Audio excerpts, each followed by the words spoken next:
Procreate Dreams is the new animation app from the makers of the amazing drawing app Procreate, and it's ideal for one of my favorite mediums, motion comics. Motion comics use limited animation with enhancements full of special effects and sound design to bring comics illustrations to life. Full animation is a labor-intensive work, and it's not ideal for people who are more skilled at creating two-dimensional compositions. As a lifelong comics fan, I found this to be a good way to generate short-form videos as teasers or additional products or trailers to my own particular comics work. In this course, we focus on keyframe and performance animation, as opposed to the frame-by-frame work you associate with traditional animation. If you have existing comics in Procreate that you want to see brought to life, or if you want to start from scratch, Motion Comics in Procreate Dreams is the course for you, so let's dive right in. I always want to advocate for the style of motion comics because it's not necessarily something that is celebrated. It's neither fish nor fowl, it's not a comic book, and it is not an animation in the anime, Warner Brothers, 2D animation, 3D animation sense. The earliest motion comics that I can point to are the ones that were created in the 1960s. They were Marvel Comics cartoons. They basically cut up the artwork and moved it around, but the great thing about those motion comics is it kept the aesthetic of the original artist's work. So if you saw a Jack Kirby Captain America moving around on screen, that was Jack Kirby's artwork. It wasn't somebody aping it or doing a poor man's version of it. There have been many motion comics over the years. Some of the more famous ones are the panel-to-panel ones that I used to look at in the early 2000s that were from the Marvel Ultimate line. Those were simple web comics that had a guided browser and occasionally had characters pop out and sound effects pop out and word balloons fade in and out. There's also the Watchmen motion comic, which once again took the original artwork, but using more modern technology, moved things around. This one was notorious because it had a single male actor providing all the voices, all the narration, including the female characters. In the 2020s, I think that motion comics have a real strong value because so much content is geared towards short form video, meaning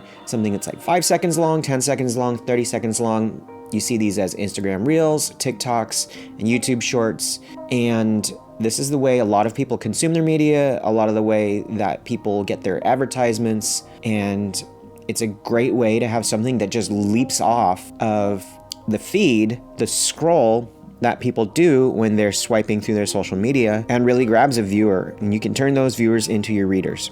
So from my point of view, motion comics are useful as an art form unto themselves. They're useful as promotion for short-form video. If you do want to prep this for some sort of animation, this is a great way to create your basic animatic. And it is another digital product that you can use as a bonus. Maybe if you're doing a Kickstarter or some other sort of crowdfunding campaign, the motion comic is a bonus that you include with it. Same with Patreon. Any other source of crowdfunding, it can be added as a perk. They definitely make a more immersive experience, including audio. So if you wanted to really guide somebody towards a particular emotion of a scene, adding music, adding dialogue, sound effects is a way to do it.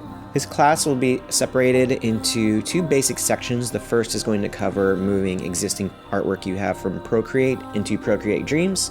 So if you already have comics work, panels that are generated in Procreate, start there. And if you're starting from scratch, I encourage you to skip to the next section, which is going to focus on creating art and motion comics from scratch in Procreate Dreams. So very quickly, we are going to go over the interface in Procreate Dreams, where all the basic controls are, and how to import your artwork from regular Procreate over to Procreate Dreams. This is a little bit of a learning curve, only because they don't have the controls explicitly marked the way that they might be in regular Procreate. Most of what you can do in regular Procreate is over here, and then I'll highlight some things that we're currently not able to do in this, very first generation of Procreate Dreams. So to begin with, this is our area with our library. We have the plus icon in the upper right corner. We hit that. It gives us a selection of pixel dimensions that we can work with. These are things that can change once you've already started it. So if you start with a square and realize that you wanted to create an animation that is a 4K social, you're absolutely able to change that after the fact. There are limits to the dimensions that it can create, the pixel sizes, but it's unlikely that you're going to need that for any other reason than you wanted to create artwork that you ultimately wanted to make, large scale posters of and things like that. In that case, I would suggest creating things in regular Procreate and then importing them over. But we'll go ahead and pick the basic 4K widescreen. We'll pick empty. And then when you touch the number icon below that, you see the stage options. This upper part is called the stage. Show onion skin, edit onion skin, and background color. Onion skin is in frame-by-frame animation where you can see where things previously were. And it's not something that we're going to be doing a lot of in this particular course, but just know it's there. When you tap the name where it says Dream 59, this is where you see your properties at the top. How many frames per second, how many seconds, and then your pixel dimensions. So frames per second, you can change this for motion comics purposes. I like to keep it a lower frame rate, around 12, but if you wanted things that animated a little more smoothly, you'd go for the higher frame rate. Personally, I can't stand to see something in 60 frames per second or 120 frames per second, and I could think of one purpose for animating that way, and that's if you were going to slow it down in another program.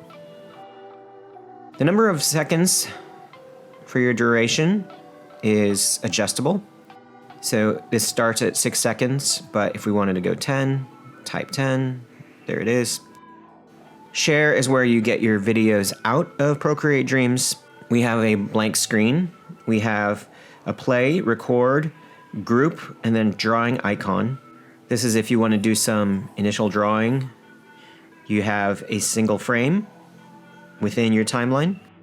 And then if you wanted to scale my little swirly through the entire timeline, you hold on this highlighted red area, fill duration, and now it's spread all the way across. Of course, it's just a little bit of swirly smoke. I'm going to tap with 2 fingers to undo.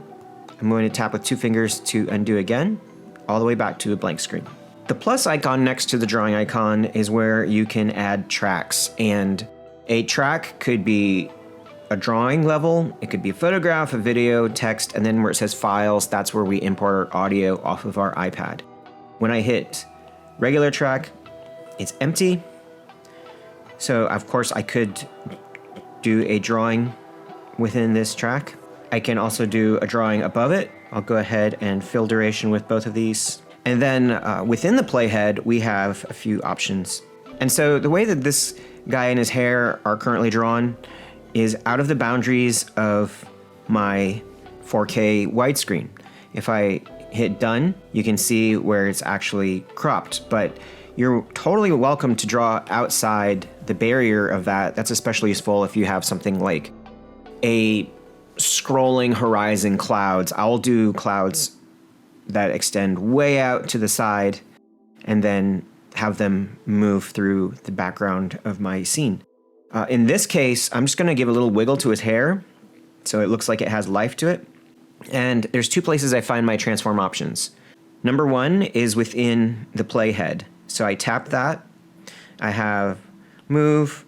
I also have these filters, and I have the ability to split a track, which is where you just do a cut. Like so. You can also grab the ends of these with your Apple Pencil and move them around. I'm going to double tap to undo that split. Now I said I wanted to move his hair around. Under move, I have these options, move and scale. That's where things change position over time. Double tap to undo that.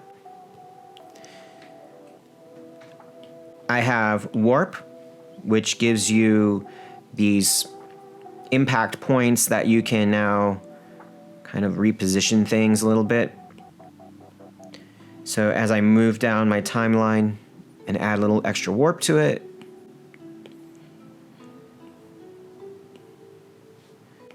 this gentleman's hair kind of moves with the breeze.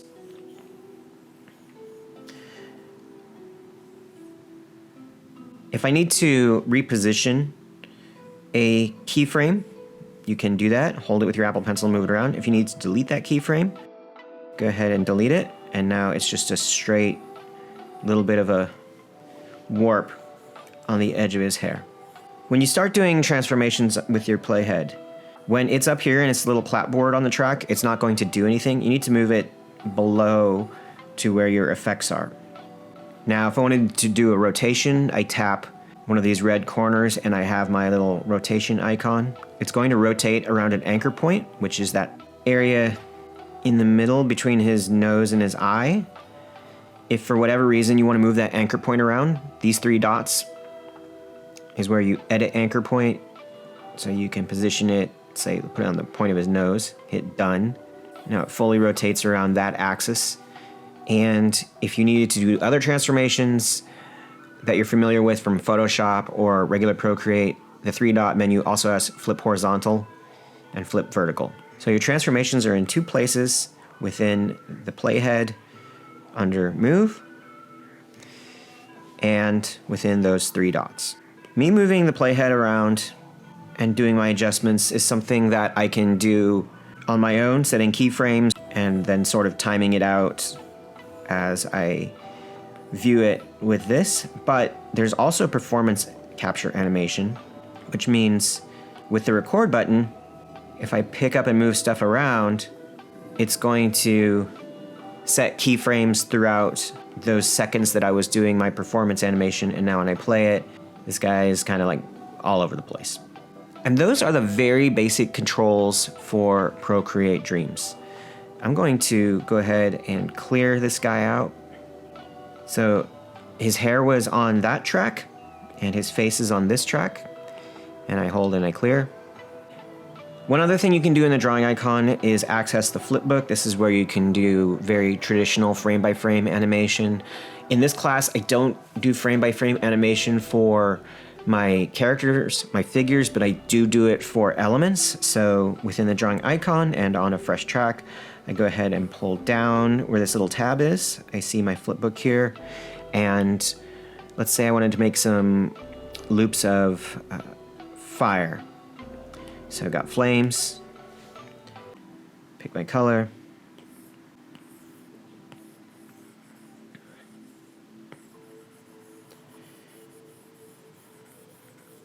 and that's frame 1, frame 2, frame 3, and then when I hit done, we see that I have my motions. If I needed these to be a little longer instead of 1 frame at a time, there's 2 ways to do that. One is to go back to the flipbook and start duplicating frames. So I've duplicated the first 2 frames and there's 2 instances of each, and then the last one is just by itself. Doesn't look as lively because it's fire, but maybe for other purposes it would look okay. Then you can also duplicate frames in this content. Just hold your frame down, hit duplicate. This icon of overlapping rectangles is for grouping items. So once I've circled them while I have that icon, I have a choice of group, and now they're all together. This is something you can copy, paste, duplicate. So you can reorder tracks. You can blend tracks. That's within the long press. All of these and more controls are things that we're going to get into when we get into our actual lessons. I just wanted to give an overview of what's going on in Procreate Dreams. If you've never opened this app up before, I encourage you to look at my course that's entirely about learning the basics of Procreate Dreams. We really want to get into our motion comic stuff.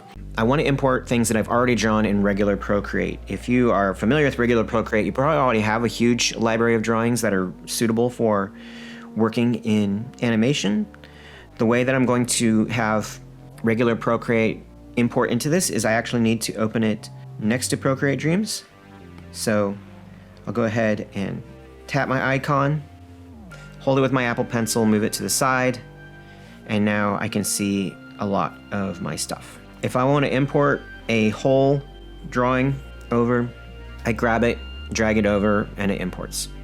If I have specific tools that I want to import, I need to be within a piece of artwork, Go into my brush menus if these are things that I want to import, because you can see I've added a lot of third-party brushes.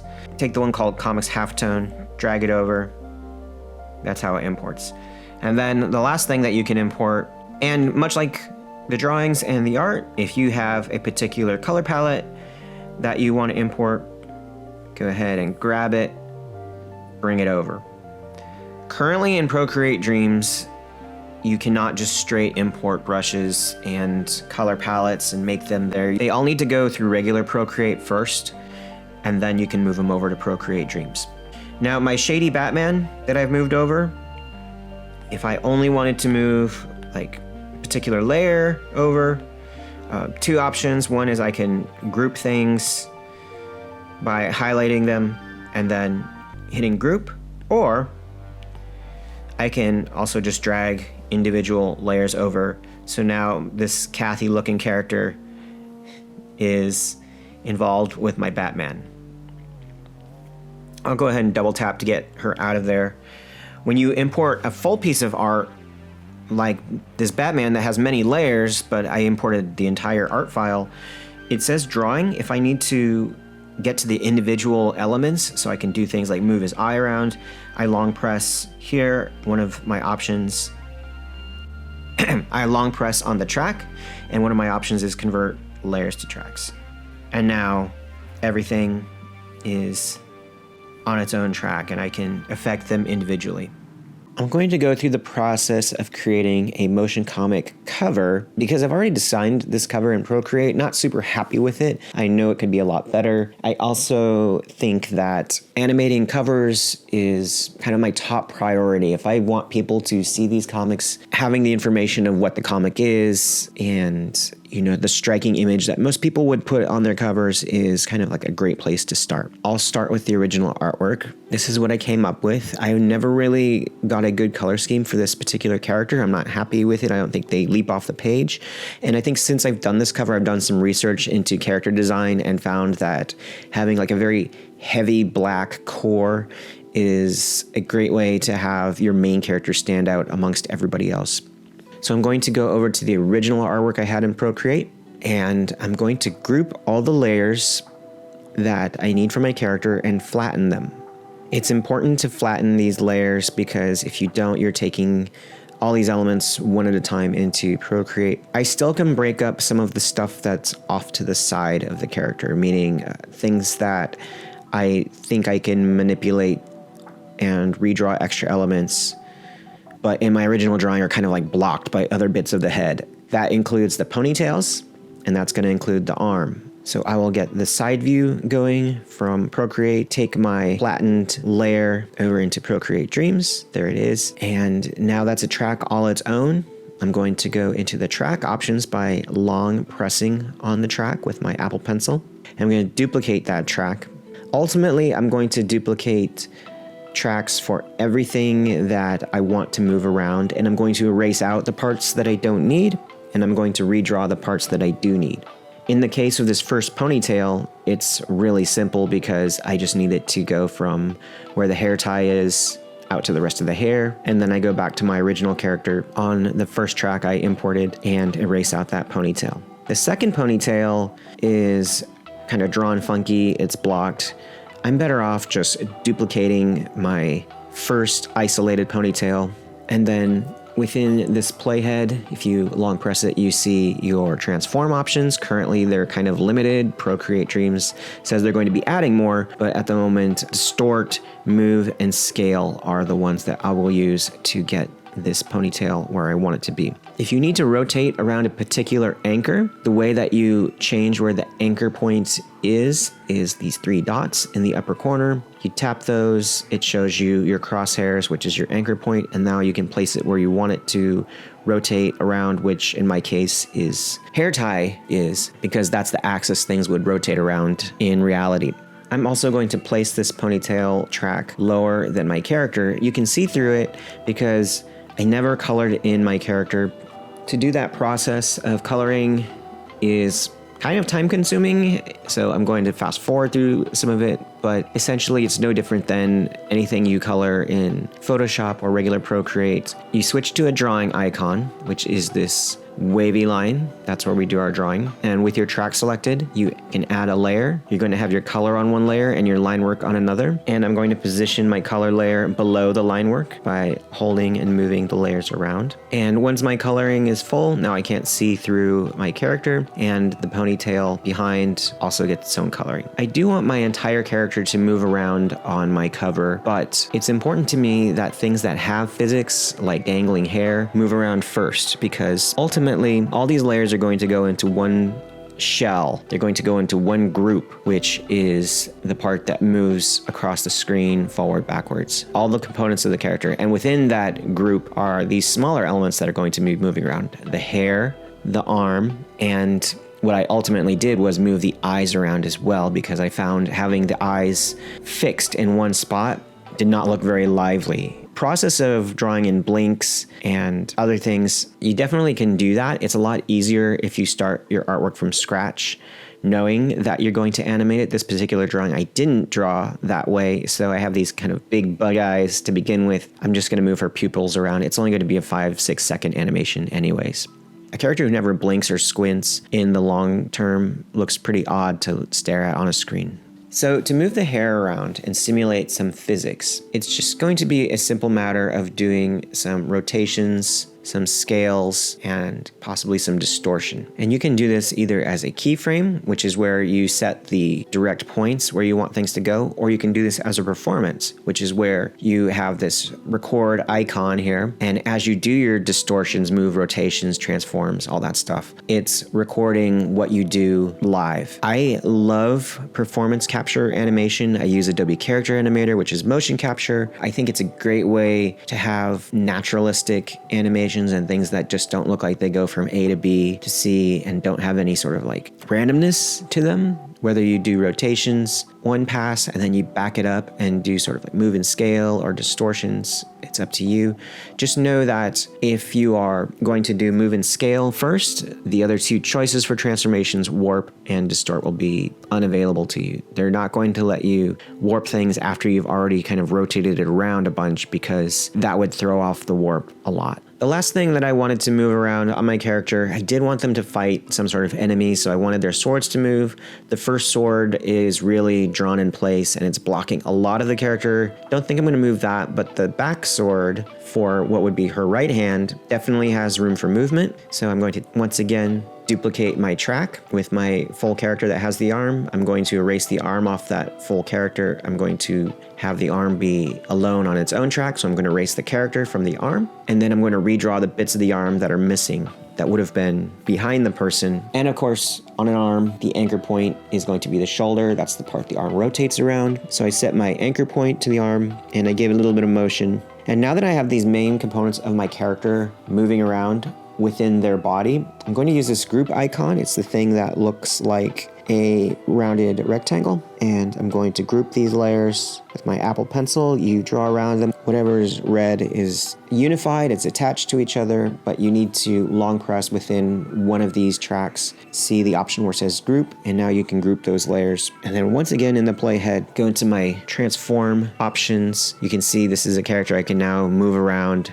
scale them, rotate them. So if it helps to think of it as nests within nests, if you've never done any sort of animation where you have a rig, meaning stuff that's attached to other stuff to move around, much like our own skeleton is a rig for all the motions our particular body does, you can still access these internal layers by going to the front of your group where you see this twirl it down, and it's all the layers of your drawing. And like I mentioned in the lesson discussing moving artwork from Procreate into Procreate Dreams, if you bring in a piece of art that already has several layers separated in Procreate, once you bring that into Procreate Dreams, it comes in as one piece of art. And if you long press on that track, you have the option to split artwork into tracks. So that just makes all the layers their own thing. Moving and coloring the character are genuinely the heavy lifting I had to do for this particular project. The rest of the material, including the backgrounds, this creature that rises up and threatens her, the logo, and the number 2 animation were a lot simpler because they weren't the main focus, and because in the case of backgrounds, I sort of have a system for myself involving almost painterly skies with the blur effect applied, and then loops for anything else that I need, if it's moving grass, waves of the ocean. A lot of the imported brushes that I've gotten off of Etsy and Gumroad are really suited for this kind of material, and it doesn't take too long to make. This faux blood splatter was a lot of fun to make. I just used a variety of watercolor brushes. I had ones that had different detail and looked really organic, and mixed them with splatter and also a little bit of the smudge tool. Used the flipbook animation, so they're one frame at a time. You get to see the blood splatter start very small. I have my brush turned down pretty low, and then it grows as each frame advances. And as it dissipates, I start setting my opacity of my frames a little bit lower on my brush and on the frame. And ultimately I have this splatter that I can then group and then use transform, move, and scale to put where I need it to go and as large as I think it needs to be. My monster character needs to rise up, be threatened, and then disappear. So the only challenge in that was to make sure that this hulking, undefined silhouette did not block too much of my main character at any given time. And that was just a matter of rotation and scaling. And the same goes for my logo. The way that my main character had been moving around in my initial animation was blocking where the logo needed to be. So again, just an adjustment to make her fit on screen. The sound effects and music that I added are from a third party called Splice. This is a site with subscription that allows you access to musical loops, sound effects, Foley, and it's a very easy process for me to find things like zombie snarls, waves crashing, sword slashing, and I did find some anime style grunts for my female lead because I found with her mouth wide open and pretty much always wide open in every drawing I've ever done for her, because it very much is like a demon mask character, that she needed to have some sound come out of her mouth. The final product is 8 seconds long. It has music start partway because I wanted to set the scene for the world for the first few seconds and have the music kick in when she actually does something. In hindsight, if I was to do this project from scratch, I would have made sure that her front arm was illustrated on its own layer rather than on the same layer as the rest of her body, because I would have loved to have her front left arm move as well as her right. As a motion comic, as a cover that I would put out on TikTok or YouTube Shorts or Instagram Reels, I'm pretty happy with the final result. As with all good motion comics, it's a showcase for the art that's actually within the comic. It's not meant to be an animated trailer for something that ultimately looks nothing like the interior artwork of the comic book.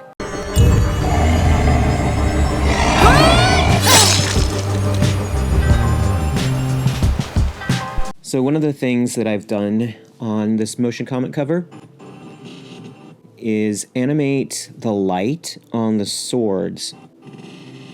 And I think that little traveling special effect really sells the image, especially since energy effects are a way of animating and having some motion and interest that doesn't require you to really redraw a lot of stuff. You know, you don't have to like create new sections that are so specific. They just need to be a light effect, and it just needs to travel up and down on the sword. So I'm going to put a light effect on my logo because I think my logo, as much as I like the lo-fi nature of it, I think having a little bit of a sheen on it brings attention to it. Right now, you really only look at the character and you look at my giant issue 2 in the corner, but my logo is not as poppy. Anyway, so what I'm going to do is create a new track right above my logo, and then I go into my drawing tool, and these are going to be single images that I just move around. So I really don't have to go into the flipbook mode. I can if I want, but if I'm just going to draw one thing, then I don't need to do that. And scale up to my logo. You have a selection called Luminance. And within Luminance are the flares, the light pens, light leaks, and so on. I'm going to use the light brush. Make it as big as I can. Have it pure white. And without being too cautious, I'm just gonna throw some light over it. Maybe that's too big, I'll double tap and just have like that sheen. Now it's going outside of my logo. The way that I get it to go within the boundaries of the layer that's below it is called a clipping mask. And to get to the clipping mask, you hold on your drawing and you pick mask, clipping mask. Now it's within that box that says Primordial Creative Comics, the title of my track. I'm going to stretch this out as long as I think I need it. And once again, move and scale, tap my playhead, move and scale. It's going to slide right across my title. So I'll start from one end and then drag the playhead to the end of my selection. Bring it down. And now let's see what we've got.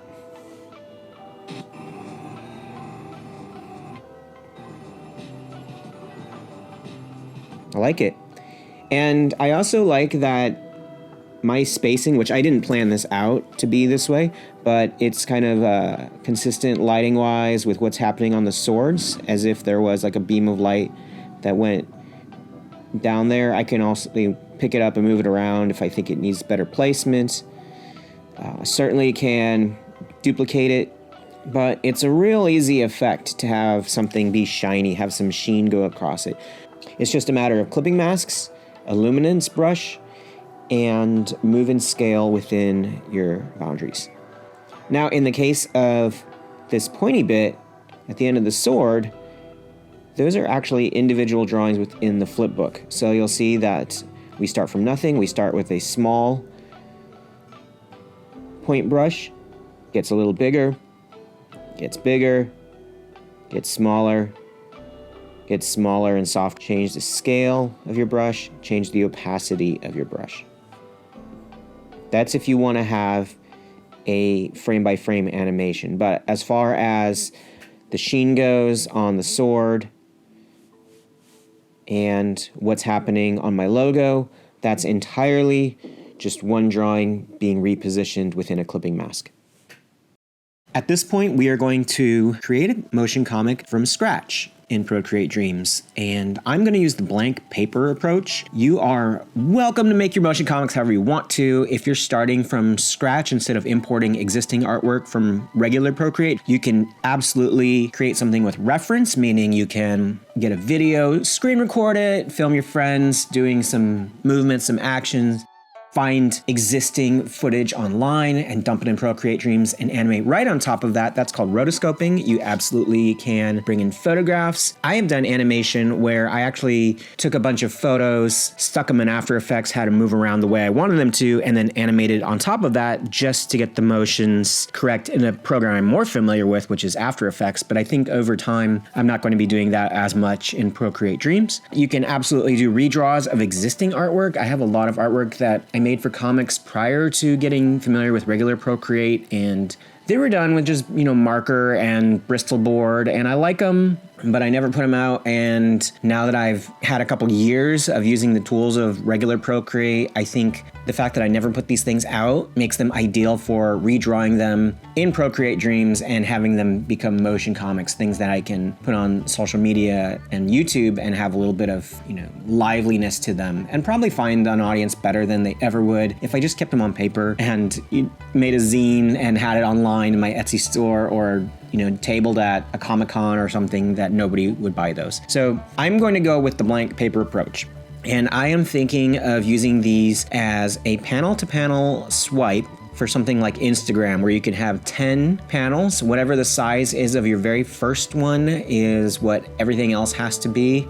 So I'm going to stick to this existing square format that they have because I think it's ideal for Instagram. And I'm going to make use of a lot of comic assets that, if you've never imported brushes, this is a great time to scour the internet, Etsy, Gumroad, wherever people give away or sell brushes. You can find almost any kind of brush you possibly could want. I use brushes that are influenced by Studio Ghibli anime, and I use those for my vegetation. I really love the look of those. I have used comic brushes that have vintage halftones, vintage shading. There are ones that create word balloons, either like traditional American style or anime manga style. You can find almost any kind of brush you want out there and import it. It might cost you a couple bucks, but believe me, it's worth it rather than having to redraw stuff all the time that you use all the time. Standard duration of viewing something online is maybe like 5-6 seconds, maybe less. So I really want to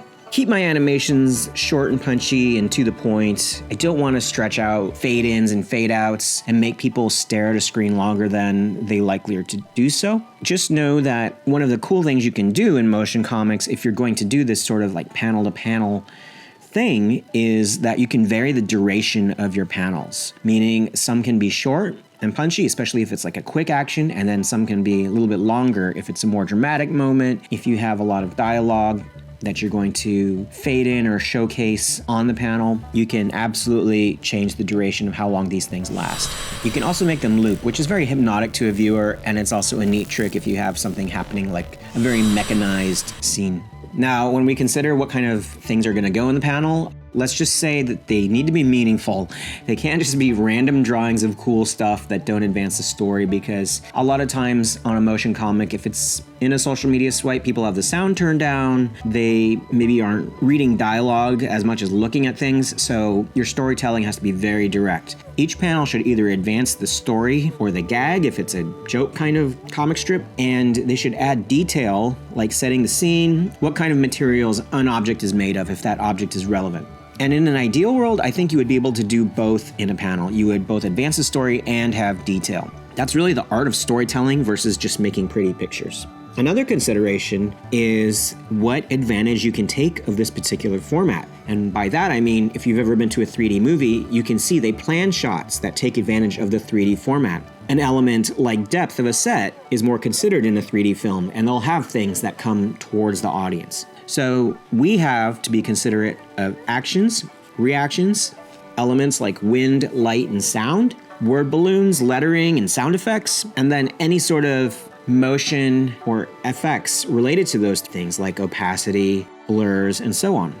Actions are the clearest of these considerations. If we make a list and we say, what's the action in the panel? I'm going to do something that involves a fast character who runs like a Flash or a Quicksilver type of character. They're going to go from point A to point B. And for the sake of our lesson, I'm going to have him do a little bit extra in the panel. He's going to have a bucket of water and he's going to put out 2 fires. In a regular comic, that's multiple actions, and it might be 2 panels at least. Sometimes in a comic, you've got a fast character, they're going to do more in the panel than they regularly do. And then I really like in older comics an effect they did called the DeLuca effect, which is where you see multiple iterations of a fast character in one panel. To accomplish my action, the first thing I'm going to do is, of course, create my character. I'm going to keyframe him, moving from one place to another. The character stops long enough to toss water, then needs to flip the other direction to do the same with the second fire. I'm totally okay with using the same loop for both. So it's a matter of making one drawing that's fast, the water motion, then I group those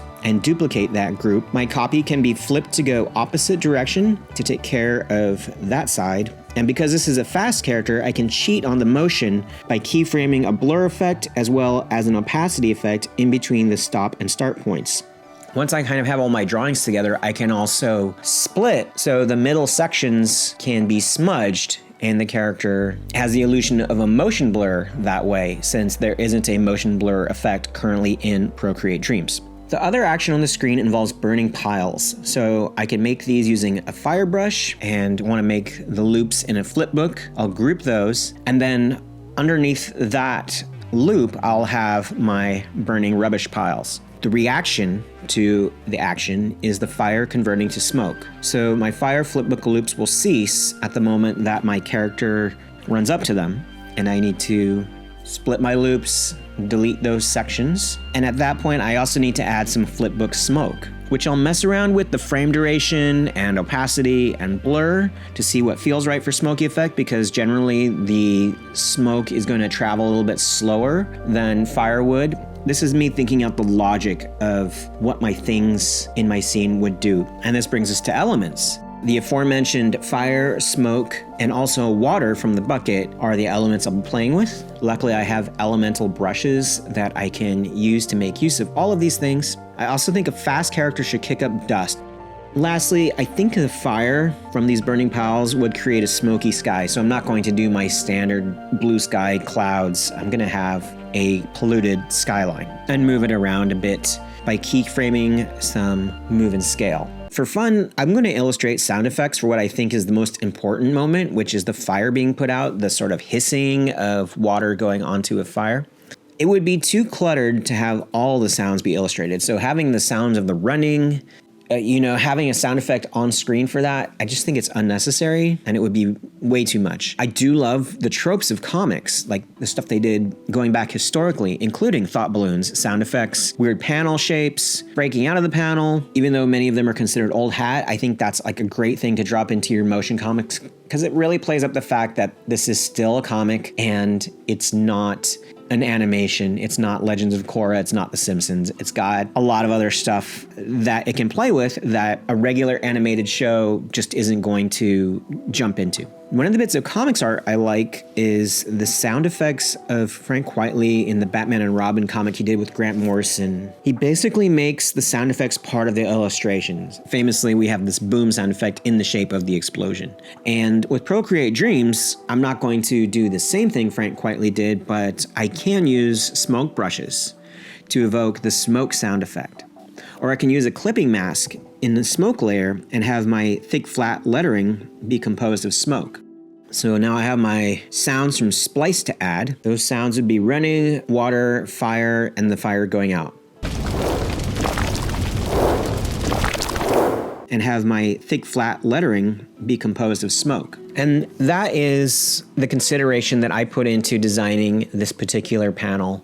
If this was an ongoing comic strip for Instagram, or whatever social media you think you might try and promote your comics career, your comics makings on, I can make use of 10 panels. That is a lot of work. And I'll be honest with you, part of the joy of doing comics versus animation in the first place is that you can make a lot of these a lot faster than you can an animated short. 10 seconds of animation, if you really put in the effort and do flipbook drawings for every frame that something moves across the screen. Even if you did 12 frames per second, you're still looking at 120 drawings for a 10-second bit of animation. And that's only for the parts that move. We're not talking about the parts that are background effects. For me to create this motion comic panel was not anywhere remotely the amount of work that it would take, nor does it feed into my ultimate goal, which is to get people to be interested in the actual comics. If you are a comics maker, if you are a lover of the art form, if you love comic strips, anything that is a blend of image and words to tell your story, then we lean into those effects with motion comics, and we should make use of everything that's been established by the previous 150 years of comics history. I want to thank you for making it all the way through this course on motion comics and Procreate Dreams. Procreate Dreams being a new app, there isn't a lot of motion comic stuff out there right now, but I get the feeling that once creators understand that all the comics they've already put together in regular Procreate can now be something more, something extra, I think you're going to see a lot of it on the horizon, a lot more than you've seen in the past where maybe you had to utilize After Effects and that involved sitting in a computer, and we're already sitting at computers for a long period of time. You know, I can take my iPad Pro to the ocean, I can work on it on public transportation, and all of a sudden that extra time and being in places that are a little more inspiring than a desk really changes the kind of artwork I make. I'm really grateful for the team at Procreate for designing this additional bit of software. If you have made anything as a result of this class, I'd love to see what you made. Go ahead and post a link to it below or email me directly at info@primordialcreative.com. Best of luck to you in your own creative endeavors.